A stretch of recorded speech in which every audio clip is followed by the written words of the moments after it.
as we come together to mourn the loss and celebrate the life of our father, our dear father, Dr. Thomas Joseph Peter McDonald. So I'd like to tell you a little bit about my father.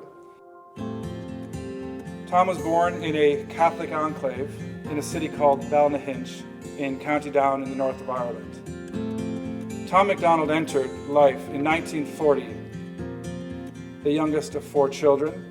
He always appreciated his good fortune. At the age of 12, Tom was sent off to boarding school.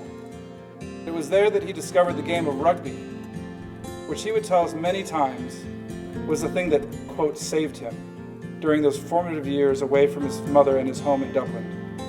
He entered the Royal College of Surgeons in Ireland as a student in 1957. His clinical studies at the renowned Richmond Hospital exposed him early in his career to many of Dublin's greatest bedside teachers.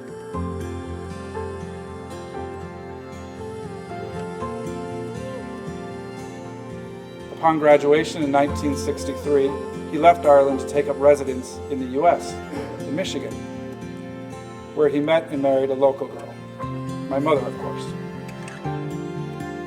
In 1966, as a captain in the United States Medical Corps, he was posted to a combat field hospital in Vietnam, specifically near the northern border in a place called Cu Chi.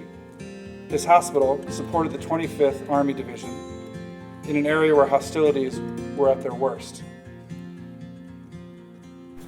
Tom and I first met in 1966 when we joined several hundred other young doctors for Army's basic training at Fort Sam Houston. During that training, 25 of these doctors were selected to become the nucleus of a new hospital, which was to be sent to Vietnam as the 12th Evacuation Hospital. One day I was operating with Tommy as my assistant, and it became clear that here was a new doctor who hadn't yet mastered the techniques of surgery, but who was anxious to learn. And I guess I was anxious to teach. So I spent time teaching Tommy the basic skills of a surgeon, and in the ensuing months, we spent many, many hours working together to repair those horrendous wounds of war. Not surprisingly and deservedly, at the end of his tour, he was decorated for bravery and soon after granted citizenship. I'm not sure I'll ever know a more proud or patriotic American. In 1968, he entered the Mayo Graduate School of Medicine to train in his chosen field of otolaryngology. But I believe there's been nobody at the Mayo Clinic to this date, or probably never will be again, who's responsible for actually chairing and running some of the major organizations at this institution. To be a vice chair of the Board of Governors, and to be the chair of the Clinic Practice Committee, and to be a division chair. That's never happened. I doubt it will ever happen again. When you think about it, that in and of itself is a pretty amazing accomplishment. Last week, I was here to visit, and a woman at the medical desk inquired, "Why are you here?" I told her the reason, and after expressing her condolences, she related the following. She had worked at the Mayo telephone lines for years. She never met Dr. McDonald, but spoke with him often. I said, "Really?" "Yes," she said. She clearly remembers because Dr. McDonald will call the operators every few months to thank them for doing such a great job. And she remarked that he often, repeatedly sent the telephone operators donuts as token of his appreciation for their job well done. He was a wonderful role model for those young aspiring surgeons whom he took under his wing, and to whom the patients, to whom he brought an unfailing kindness and healing touch. His other passion was his family. In his personal life, he worked out and he competed with the guys, but he never went on hunting or fishing trips with the guys. He preferred to be with Mary and to know each of his sons individually. and one-on-one. When Tom and I spoke in the surgeon's lounge or on the phone, although I couldn't see it then, and Mary's name came up, or one of the boys, his eyes lit up. You were his joy, and Mary, you were his rock.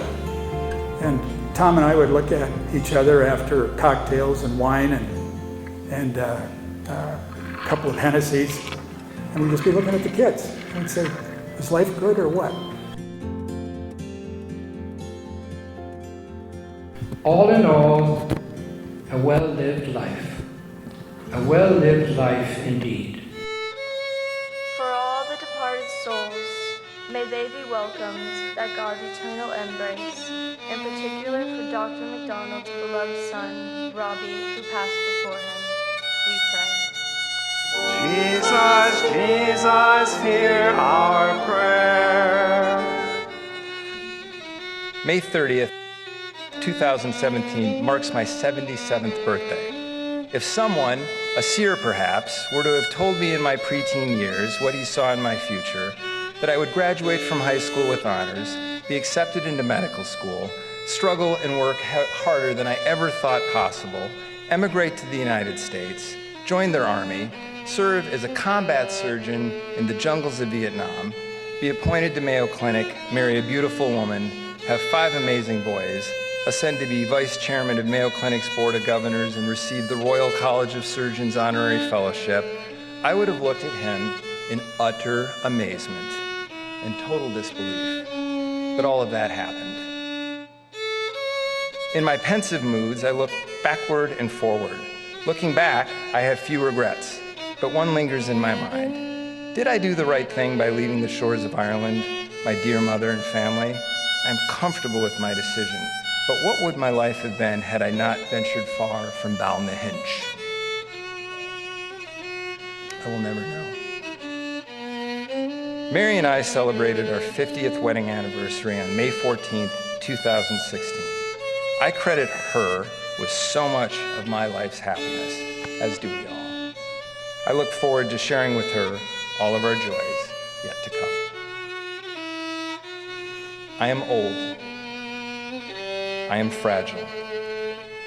But still, small things in nature make me never give up.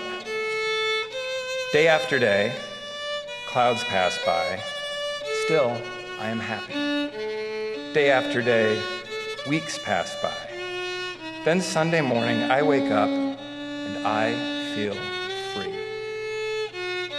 When I walk out of my room, I feel like a crop growing in the fields. The winds blow through me. I feel joy.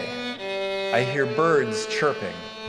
I feel one single raindrop on my nose, and I feel it like I've never felt it before. A couple more hit my body. It starts drizzling, and suddenly it stops. The sun bursts out of the clouds. I feel happy. My mind is a blur. I see this person. I recognize her. I